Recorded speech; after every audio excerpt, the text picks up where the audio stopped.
Iran's fragile ceasefire is unraveling fast. After a deadly drone strike on Kuwait's airport killed one person, Tehran has suspended nuclear talks and is now threatening to shut down the Strait of Hormuz. The U.S. struck back at Iranian radar sites, and the House just passed a war powers resolution to limit American involvement. I'm Alicia Powe in Washington, reporting for Inside the Capitol on TvAbraham. This week I asked senators, is diplomacy still possible, or are we locked into a longer war? Their answers might surprise you. Stay with us. Do you think there's still a diplomatic deal possible in the next 60 days, or are we headed for a longer conflict? Look, our blockade is effective, and any agreement with Iran, in my opinion, we have to have some way to keep pressure on them. They won't do what they say they'll do. They never have. So whatever agreement, if there is one, we still have to have a way to enforce it, okay? That's going to be the key. So the blockade may be a way to do that. I am increasing, I continue to talk to our military leaders.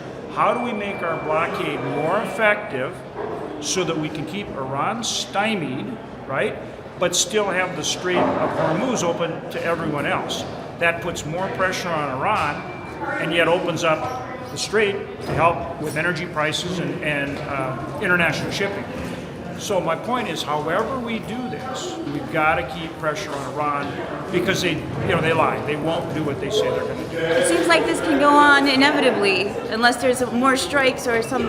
Right, but you can't overlook the fact that we're putting huge pressure on Iran with this blockade.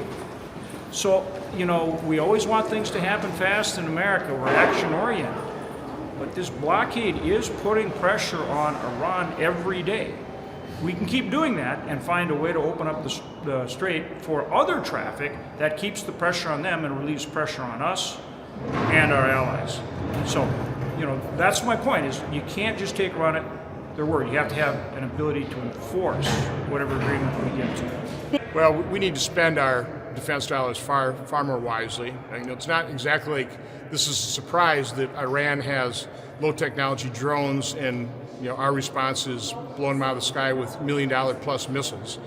So Pentagon should have been far more prepared. We should have had literally millions of counter drones to at least counter the drones and maybe even slow moving missiles. So we need to be far better at our defense, but again, it's not as powerful for the military-industrial complex. We have not heeded Eisenhower's warning in terms of the military-industrial complex. Is a diplomatic deal still possible, or are we headed to a longer conflict?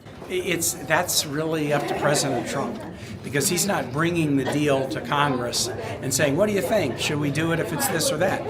He's kind of making himself the sole arbiter of whether a deal is acceptable or not. Now, the parameters that were described in the Foreign Relations Committee hearing yesterday, reopen the strait and then no blockading of Iranian ports, that's step one. And then agree to some period of time during which we would negotiate on issues like nuclear, that's step two. I do think that's the likely path forward, but can we get a deal? That will depend upon President Trump and the negotiators. Sure, I think a deal is possible. The president has been clear about his red lines, the most important of which is no nukes, and I think the president's exactly right to hold those red lines. Iran suspended talks after this week's strikes. Do you think there's still a diplomatic deal possible in the next 60 days, or are we headed for a longer conflict? Oh, there's always a chance. We finished 80% of it. Now the hardest part is 20% of it's trying to get peace back in Iran. But since they've got the RSC still intact, it's going to be hard. It's going to be hard to get any deal done. It's been going for 47 years. It's not going to stop in 3 months. And we hope President Trump's got the answer. That's what we're all counting on. But it's hard to fight against people that hadn't listened in a long time. They're not starting now, I don't think. We'll have to wait and see. President Trump's working hard at it. Democrats, they're communists. So, they believe in communism, socialism, and it's just unfortunate they've taken the side of China on every issue. They've taken the side of Iran on every issue. They hate Israel. They hate our allies. So it's unfortunate they've gone so far left they don't even know who they are themselves. Senator, on Iran, do you think a diplomatic deal is still possible in the next 60 days, or are we headed for a longer conflict? It's not at all clear from what we know what this administration is going to do on Iran. Do you think the military action has set Iran back on its nuclear program? Well, we know that the military action last year did, but it's not. What we know is that they continue to have the latest news is about 70% of their missile sites are reconstructed, and they're still able to keep the straits closed. So that's having a real impact on the people of this country in terms of the costs that they're paying. What's the end game potentially consist of? You'll have to ask the administration. They don't seem to have a strategy for an end game.